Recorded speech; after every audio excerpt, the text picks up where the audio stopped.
Okay, we are back and welcome to this awesome episode. I know you guys love it when I have special guests, and I have an extra special guest today, Phoenix Vincent. So, Phoenix, welcome to the podcast. Yes, thank you for having me. I'm very excited. You're so welcome. I'm glad you did it. And I love your hair. Everybody that's watching the video version of this, which by the way is on my YouTube channel, The Queen of Manifesting, you're going to love Phoenix's hair because it looks amazing. Thank you. So Phoenix, last time you came and you talked at my retreat, it was really cool. And you did this, like finding your emotions and resolving them through body movement, and everybody loved it. But I hear that you're excited about something new you're working on. So do you want to share about that? Yes, it's something that I've just sort of fallen into and I'm very excited about. And it's about feminine energy, which is not something brand new to me. I actually did my master's thesis on how feminine energy is manifest in movement. And I've done a lot of other types of studies about feminine energy, but I was invited to speak at a conference on divine feminine energy. And first I thought, I'll just do some movement because that's what I do. And next thing I knew, I started having all these ideas come to me and felt like many of you feel led down a totally different path than I expected. Right. And next thing I felt like I should start researching feminine archetypes. Oh. And so I started studying these different archetypes of the feminine energy. And while I was doing that, I found some really great information, but I also felt like I was working in the mud. I felt like it was a little bit confusing. A lot of the different archetypes overlapped, or they didn't really connect to everyone. Right. A lot of the traditional archetypes done by Carl Jung, they are very linear. So you have the maiden, and then you have the mother, and then you have the crone. So they're very linear based. And I knew that when it comes to feminine energy, we are all about expansion. We're about stretching out. We're not about this linear process. That's actually more of a masculine process. Oh, cool. So I felt like it was inadequate. And then I also noticed that there's some really unique things about feminine energy that were not really included in the traditional archetypes. So I decided, you know what, I'm going to create my own categories and I'm going to clear them up so that they all have their own separate space. They're not overlapping. I mean, we overlap some, but for the most part, it's really clear which one is which. And I'm going to make sure that we include the things about feminine energy that are really important, like our ability to heal. You know, the feminine nature, even just the feminine body, were created to create life, which creation of life is about creating healing. Right. And bringing more energy to the world. You know, women tend to live longer than men. There's that whole life force energy that's very powerful for the feminine. So I went through and I decided I'm not going to call them archetypes because I've made something new. I created new titles for them. Yay. So I call them windows because it's the way we see the world and it's the way the world sees us. Oh, cool. And so there's 7 of them. And we typically will have 1 to 3 that are the ones we lead with most of the time. Right. And then we'll have a few that we're kind of weak on, but they're all part of us. And as we strengthen the ones that are weak and we make sure we feed the ones that are our best ones, because those are our favorites, we start to feel more whole and we know how we can switch from one energy to the other when we need to. You know, you're not going to, if you're a lawyer, you don't want to use the same energy and same personality as a lawyer with your spouse. Right. It's not going to go very well. That would not go well. But on the same thing, if you are always in loving, nurturing energy and you need to get something done, it's going to be hard. Right. You know, there's times when we need to bring passion. There's times when we need to bring intellect. There's times when we need to bring just our heart and our kindness. We need to bring playfulness. And so I created these 7 windows to cover those different parts and to help people understand them so they can activate them. And we can recognize, instead of going, oh, why is this situation so frustrating? We go, well, I'm bringing the wrong part of me. If I bring this other part of me, this will go a lot better. I love that. So I would love to share those really briefly with you guys if you want to hear it. I would very much like to hear those. Awesome. Okay. So the 7 different windows are the independent seeker, the passionate creator, the nurturer healer, the spiritual intuitive, the wise intellectual, the playful innocent, and the loyal leader. Ooh. Ooh, I like that they all have two names. Yeah, I couldn't really like only have one name. I felt like there needed to be a description and a title. So there you go. That's how it came to be. I love it. So just digging in, I'll just go over a really brief. I teach people multiple sides. I teach them what the strengths are of each one and what the shadow side is, which the shadow side is what shows up when we're in fear. Because if you'll notice, if you think about yourself and the other feminine energies that you know, yeah, we don't always go into the same shadow side. Sometimes we're angry, which is one shadow side. Sometimes we're just dramatic and emotional. Sometimes we get manipulative. Yep. Sometimes we get judgmental. Yep. And so just like we have all these different strong sides of us, we also have 7 different shadow sides of us. So I teach people about shadow sides. I teach them how to feed and strengthen them. And I also teach them how to deactivate. And that's something I teach in a course that I teach on the 7 windows. So, but I just wanted to go over the basic description of each one for you guys today. Please. So you have an understanding. So our independent seeker, she's the one that she's very obviously independent. She's confident. She's competitive with herself. She pushes herself to accomplish goals. She's huge into freedom. Freedom is so important to her. And she's adventurous. She stands up for herself. She also is the main one that will be super protective. She'll protect the other windows even. She'll protect your whole self. So if she feels threatened, she's the one that's going to be your fighter. Nice. And I think of the example, like if any of you have seen Wonder Woman, she was an independent seeker. She wasn't doing it for significance. She was doing it because it needed to be done. Yep. So that's our independent seeker. She's beautiful. She's strong. She is the one that tends to be the loudest because she knows that she can make sure things happen. So she'll be the one that I can just do it myself. I can handle this myself. So she's a beautiful, beautiful persona. Love it.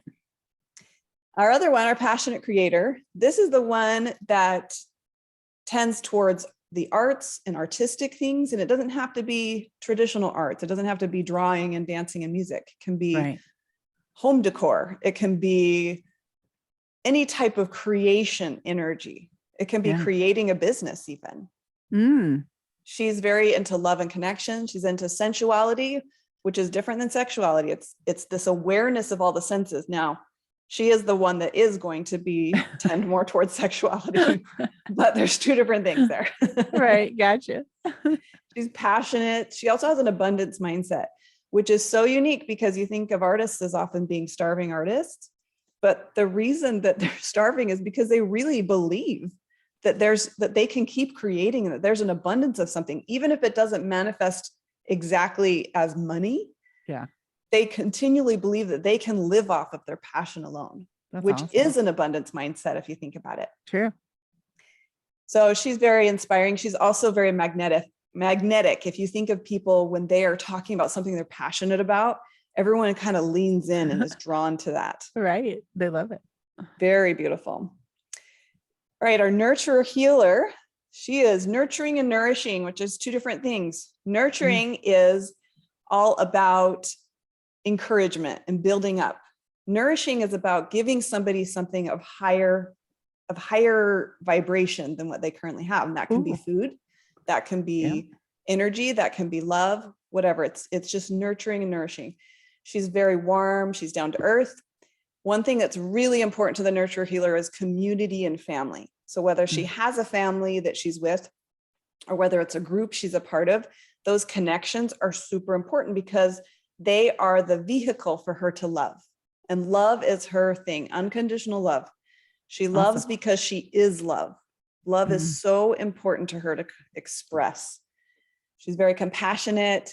She has very genuine connections. She's not fake at all. She's not someone that you wonder if she really cares. You can't help but know that she cares. Right. You know, some of the other types you might wonder. Passionate creator, you might wonder. Yeah, exactly. But the nurturer healer, you always know. And she's patient. She's comfortable with a range of emotions. She's very heart-centered. Nice. And so that's the one we think of as a mother, but it can show up in any role in any time period of your life. It doesn't have to be just in mother roles. It can be in any sort of nurturing and nourishing role. Cool. And then we've got our spiritual intuitive. which obviously more prayerful, spiritual. Her biggest thing is she prioritizes tranquility and inner peace. Oh, So she will fight for her peace. that's whereas the awesome. independent seeker fights for freedom and Mhm. adventure. Very different. Yes, very different. So she tends to be more calm, serene. She's magnetic or anti-magnetic, I guess you would call it, repelling, I guess. Repulsive? Repellent? Could be, depending on the That's person. awful, right? And the reason is because people get around her and they think either she has something that I want, she has the serenity that I want, Yeah. or they think she has something I don't have, and that bothers me. Oh, so she's polarizing. Yes, Yeah, I love that. she is polarizing because it Awesome. awakens people to what something inside of them that is seeking Yeah. that higher power, seeking a connection with the universe, seeking to be connected to themselves. Yeah. She's very intuition based, but it's on feelings and gut instincts. Yeah. And she's also very good at taking responsibility. She's not someone that blames other people Mm. because that doesn't help her be serene. So she's Yeah. going to say, hey, this is something I need to work on. It's calm. I'm going to work on it. So she's Nice. very, just think peace, tranquility. Some people think it doesn't have anything to do with religion whatsoever. You can Right. be very religious and not prioritize tranquility and inner peace. Right. Yeah. Or it can exist in religion. It doesn't have to, though. Right. It's not required. Nope, not at all required. That is why a lot of times you'll hear people say I'm spiritual but not religious. And sometimes in religious communities, people are like, what do you even mean? That's just a cop-out. No, it's not a No, cop-out. it's not. It does mean that intense inner connection is just very, very important. That's why people will spend time in the mountains or at the beach or places where they can just feel that connection. Yeah. All right, so now we have our wise intellectual. So this is the left-brained, logical, strategic is a big thing. So being able to see this is going to affect this, is going to affect this. Think of chess, like being able to see multiple moves ahead. Yeah. And a lot of times, unfortunately, in the media, she's represented by men, or they'll put her as maybe on a team that a man's leading. They don't show the fact that the feminine brain is actually more suited towards strategy because we are aware of multiple things at a time. Yeah. We have a diffused awareness. So being able to say, oh, this will happen. You watch a mother and she somehow knows that this is going to lead to this, that's going to lead to this, that's going to lead to the egg falling on the floor and making a mess. Like on Sesame Street. Yeah. And the little kid has to think out their decision of popping that balloon or not. Yeah, exactly. That's a great, I love it. That's a great example. Right. So she's very focused. She got a lot of experience. So her intuition seems like the same kind of intuition. She may even call it gut, the way the spiritual intuitive does. But hers is actually based on a very rapid analysis based on experience. Nice. And so she just does a rapid analysis. What's she called again? The wise intellectual. The wise intellectual. Okay. She's organized, disciplined. She's very honest because it doesn't make sense to lie. That's just going to create drama. Yeah. So she's going to be very honest and truthful. She's going to care about research, reading, study, education. Those are all very important to her. Awesome. And now we've got one that's actually my personal favorite, and I suspect it's going to be one of Kelly's favorite too. It's the playful innocent. Yay. She is just fun. She is innocent, but it doesn't mean that she's inexperienced. It doesn't mean she doesn't have any trauma. It doesn't mean that she hasn't been through a lot. It just means that she's choosing optimism. She's choosing play. She's choosing fun. I love despite everything she's been through. She's very fresh, natural. Laughter is huge. She loves to laugh. She loves surprises and being excited about new things. I feel like you're describing me. I told you would love her. Like, yep, that's me. Yeah. Yep. I knew you'd like this one. Yeah, she's very high energy, very open-hearted and trusting. She's the one where when you do think of the archetypes, the magician comes into play here. Oh, because she can come up with creative solutions because anything is possible. Yeah. So she's not limited by her energy at all. She's got this just total expansive and excited energy. Awesome. So she's very fun, and she's the perfect one to break the pattern of a lot of the other ones. So you bring in surprise, you bring in laughter, you bring in joking, and you're able to let go of some of the tension. So if someone's primary two are, say, the wise intellectual and the independent seeker, they live a very intense life. And they need some breaks from now and again. So they need that playful innocent to come in and just say, let's just play for play's sake. I love it. A lot of times the other people in the other types will say, you say, what do you do for fun? They say, well, my work is fun. And we're like, no, you can't have fun when it's paired with a responsibility. Ooh. You know, it's like telling a child, you know what? We can either play at the park or we can go home and clean the house and we'll make it really fun. Lame. Yeah, they're not going to like that. They're not going to go for that. No, definitely not. Playful innocent knows when you're still being responsible, even if she can bring in some fun, which is great. And you can partner her, but she's not fully fed unless it's only fun and no responsibility. Wow. Yeah. So playing hooky is fun for her. Yeah. Surprising people, even startling people is fun for her. Jokes are fun. Yeah. Awesome. And so that brings me to my very last one, which the more I have developed these windows, the more I've started to think that this one might be the culmination or the combination of all of them. But I say that very carefully because I'm still working through that. But it's the loyal leader. And the reason I say that is because she's the one that says what's best for the good of the whole. That is her driving thing. And sometimes what's best for the good of the whole is to be a nurturer healer. A nurturer healer doesn't always think about self-care though, because she's always looking out for other people. Yeah. So the loyal leader knows when to say, but right now self-care is what's best. Right now, some play is best. So she does tend to be a leader. She does tend to be drawn to entrepreneurial things. She's very good at decision making. Yeah. She also gets really good at filtering. So she has to filter because she has so much responsibility, which means she needs to delegate. She needs to say no from time to time. Love it. Very powerful, very strong, but it's not just for strength's sake. It's just because she's doing what's right to help the good of the whole. And as I've worked with people, I actually have them take a quiz to figure out what percentage they are of each one of these 7. Oh my gosh, that's awesome. Across the board, people are lowest in loyal leader because we're not conditioned. In our society, we're not conditioned to think about the good of the whole. We're conditioned to either be super independent or just serve all the time. Exactly. We're not conditioned to always be thinking about what's best for the whole. Is it best for the whole for me to sacrifice right now? Or is it best for the whole for me to do what's best for me? Right. So Cool. that is our 7 windows. I think I covered them all. I better look back and make sure I did it so fast. Yep, we got them all. That's so cool. How did you come up with this? Honestly, there was a lot of inspiration involved, and it was so fun for me that I was able to keep going. I probably spent more time developing this than any other program because it was so fun. And as I got to know them, it was like, I talk about it like it's a boardroom of women. And these are now my women, and I need all of them to be involved. Yeah. And it's very beautiful because when I'm going through things, I'll check in with each one of them. And I had a situation that happened where I was very triggered. I was like, okay, I better live what I teach. So let me check in with all 7 women and see how they each feel about it. Yeah. And what was so funny is I thought I was really triggered and it was going to take me a couple of days to get through this. But when I checked in with all the women, I discovered that only one of them was bothered.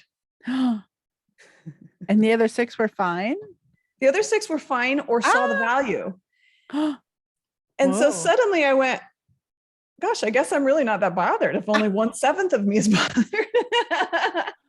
Okay, that is super valuable because how much time do we spend wasted in trigger? Oh my gosh. So but crazy. just checking in with the other ones and going, well, what, it's kind of like we're like, hey, well, what do you think about this? What about you? And you know what? The playful innocent is going to rarely be bothered. Yeah. She's only going to be bothered if she feels rejected by everybody. Yes. Right. So true. But otherwise she's going to go, well, how can we make this fun? Oh, the wise intellectual is not going to be bothered because it takes too much energy that could be spent thinking and planning and yeah, organizing. right. Oh my gosh. So, I love this concept. Can Okay, maybe I'm jumping ahead, but can people just take the quiz? Can you share the quiz with them? well, I will consider it. Right now, I have it Okay. as part of the course. It's part because Oh, they actually do gotcha. the quiz and then they do a one-on-one session so I can help them Oh, understand the okay. results of the quiz. Okay. Because there is a little bit of interpretation, but long term, Oh, I bet. I do plan on having it be something that it's automatically calculated when you do it. Oh, But yeah. right now I do go through and I go through their answers and I individually calculate each one. So Okay. Well, something to look forward to. yes, eventually, maybe in 3 to 6 months from now, I'll have that as an automated Awesome. quiz. Cool. Oh my gosh, I love it. So I could see how this could totally relate to manifesting, because Yes. you've got to tap into the right one. Sometimes Yes. when you're too much in one, it's blocking what you manifest. So you've got to shift into the other one. So let's talk Exactly. about that. How do you Yeah. use this to manifest better? Perfect question. I love it. So one of the problems out there, and this is definitely doesn't apply to you because I've seen the way you teach about manifesting, but a lot of people teach about manifesting from their window. And so Yes. each window is going to manifest differently. Oh my And gosh. so that's a struggle because if you're teaching someone, if you're a passionate creator, then you're going to ask the question, how is this thing that I want to manifest, how is it going to make me feel? Mm, And you're going to want to picture how it makes you feel, and you're going to try to embody it. yeah. If you try to teach that to a wise intellectual, they're going to say, who cares? And they're going to get frustrated with the exercise because they're going to be like, oh, I guess it'll make me feel good, happy, I guess. Yeah. So we've got different questions you're going to ask for each one when you want to manifest. And if you can go through and answer all of the questions for all 7, then it's going to be that much more powerful. Oh my gosh. But Yeah. you definitely want to, at least at a minimum, answer the ones for your primary windows. Mm. So I'm going to go through these, and I might even send these as an email to you, Kelly, so you could put it in the comments of your podcast. Oh yeah. Okay. The passionate creator is going to ask, like I said, how will it make me feel? They're going to want to embody it. They're going to want to try to feel it right now, because that activates that reticular activating system to say, oh, we want this because look how it makes us feel. And we already have it. So we're going to just draw it in. Yeah. Nice. The independent seeker, she's the one that you really, even if she's your lowest one, you still need to have this in there. And that is, what is the action I need to take? What's the next step? Because you can visualize all day long, but if you don't take any action, nothing's going to happen. Nothing's going to happen. And so you absolutely have to have her. And so sometimes it's just saying, what's the next step to get there? Perfect. But she does need to be paired with other things, because otherwise you'll just do a lot of ineffective action. Mm. The playful innocent, I alluded to this a few minutes ago. How can I make this fun? Yeah. Because if she doesn't see a future of fun in what you're planning, she will not be there for you.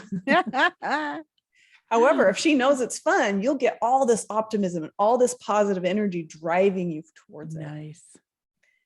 The nurture healer needs to know, how is this going to help the people I care about? Oh. How will this serve people? Especially the people I care about. And we'll get to how it's a little different than the question for the loyal leader, but it's similar. Okay. Wise intellectual needs to know the reasons. Why am I doing this? So some people teach this in manifesting. They say, okay, so you need to list all the reasons. Yeah.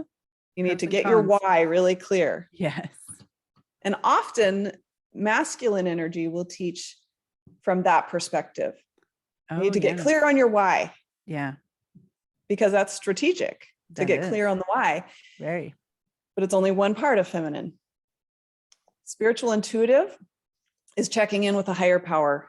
What am I being led to do? How can my higher power help me in this process? That's where we bring in grace. We bring in the recognition that all good things come from outside of us, a power, a source, a strength.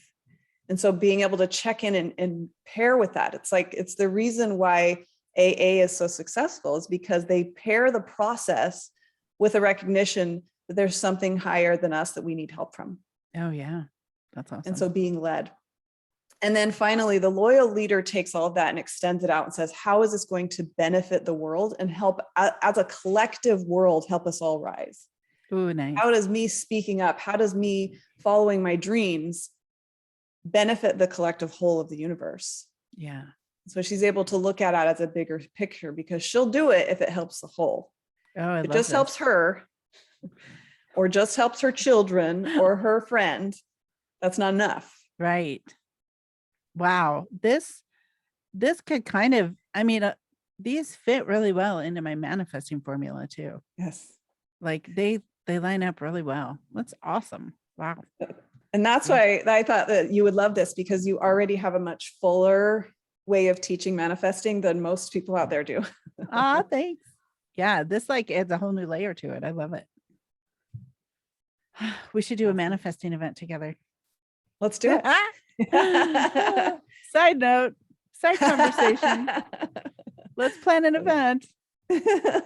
Yeah. Well, we are thinking about, looking to move to Florida. So Let's do it. that could be our first Gotcha. Florida event. That'd be so fun. I'm good with that. I'm good my with that. gosh. Yeah. See, I love it. See, there's your playful innocence speaking. That'd be fun. See, I know, right? The whole time I'm like, okay, that's one of mine. What's my other? I think the passionate creator also, because I'm all about ideas all the time. Yeah. So yeah. Oh, I love it. So where are you taking this? Where's this headed? What's the future of this? So my goal is to teach at as many conferences as I can this year. And then also filtering people into the course that I teach, which is a 14-week course. So people spend 2 hours every other week on each one. Nice. So it's like they dive deep on each one and then they get to work on it for a little bit. So I just want to teach as many as possible because women, we have such a unique history where we've come from being so less than, I don't know, so much like a sub part of society to fighting for our rights. And we've come a long way. I'm not saying that we're where we need to go. We're not all the way to equality, but we've come a gigantically long way. Yeah, totally. In a relatively short amount of time. People forget how long it takes for a society to evolve. How quickly we've done that in the past, say 40 to 50 years is actually very impressive. Yeah. But one of the things that, in my opinion, happened is that we thought feminine and women's role was one thing, and it had to do with tasks and roles and nature. And then we pushed and we pushed and we pushed. And what some may consider masculine, we fought to get, we use that independent seeker like crazy to get our seat at the table to say, we can do what men can do. We can be equal. We matter. We matter just as much as anyone else. Right. And that's largely been done lately by the Generation X women who have been moms and they've held jobs and they've started businesses and they've and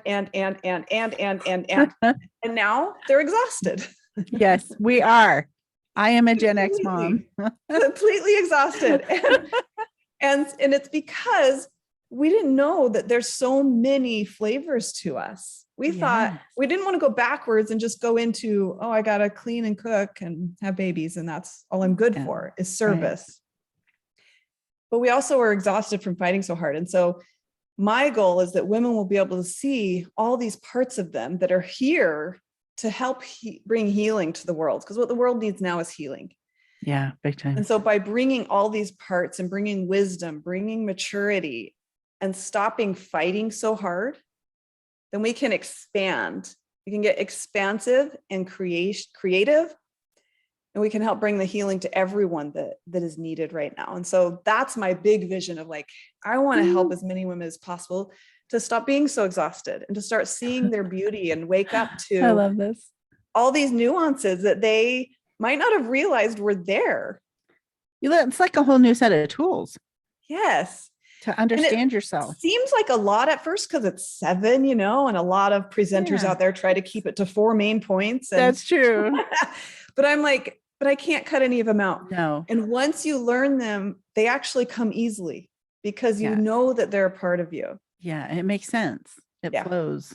It's like, oh, wow, duh. Yeah. And we go into it. And so, and also knowing those shadow sides helps you go, oh, okay, this is the part of me that's hurt right now. and why Yeah. she's acting this way. And let's deactivate that. Let's bring a different nuance in. Let's partner a different gal in here and see what she can bring. Calling the troops. For you and me, Kelly, we got to find a way to laugh about what's going on, and then we'll be just fine. Yeah, exactly. Right. Find the funny. But for some, they just need to stop and connect to their heart and get back into love. For some people, they need to get more logical because they're just over emotionalizing everything. Yeah. So it depends on where you're at, which part of you need to. Yeah. And you partner in. probably are, different at different times. We don't. Oh yeah. Oh yeah. We don't always lead with the one. Absolutely. Yes. Oh, we are complex human beings, but We it's also are. so beautiful. It's beautiful though, because it means we have so much to draw on. Yeah. And just one last thing is that's so cool about women is that women, they found that they have more neurons connecting their right and left side of their brain than men do. There's more connections Oh, wow. And that's why we're able to switch energy very quickly. That's why men think we're crazy, because 1 minute we'll be laughing and then we'll be crying. Oh my gosh, right? But that's what's so beautiful about us, is that we can switch easily, which means we can switch into love and nurture, and then we can switch into get it done. Yeah. We can pull it. We don't have to have a long transition time. We don't have to sit in front of the TV for an hour before we can do something different. Right. It's beautiful. And it also, understanding it helps us not feel so crazy. Yeah, which is nice. Wow, I love this. It's so cool. Do you have a name for it? Or are you calling it 7 Windows? Yep, 7 Windows into the Feminine. Oh my heck, I love it. And I do have a free download that has just a list and a description of each one on my website on danceyourtruth.org. Oh, good. I was going to ask if you had a free gift for the listeners. So yep, I do. So you'll just go to danceyourtruth.org and then you'll click on the link that says learn from me. I think I just changed it. Yeah, learn from me. And at the very top of the list, it says free 7 Windows download. Nice. All right. So it's just a little PDF that has each one and just a basic list of the strengths of each one. Okay, great. I love that. Thank you. I'm going to go download it too. Awesome. I totally want it. All right. Well, if people want to get a hold of you, then would they just go to danceyourtruth.org and yep. You probably have a contact button or something? Yep. There's a contact page there. They can reach out or check out some of the free stuff. Nice. I'll put that link in the show notes too. So if you're driving right now and you can't write that down, go look at the show notes and I'll put the links in there. Yeah. Don't do it while driving, please. Please don't. All right. Well, that was awesome. It's good to talk to you again. Yes. Thank you so much. It's good to touch bases. Thanks for having me. You're so welcome. All right. Well, we will wrap it up and talk to you all again next Monday. All right. I'll see you guys later. Have a great week and manifest lots of awesome stuff. Bye.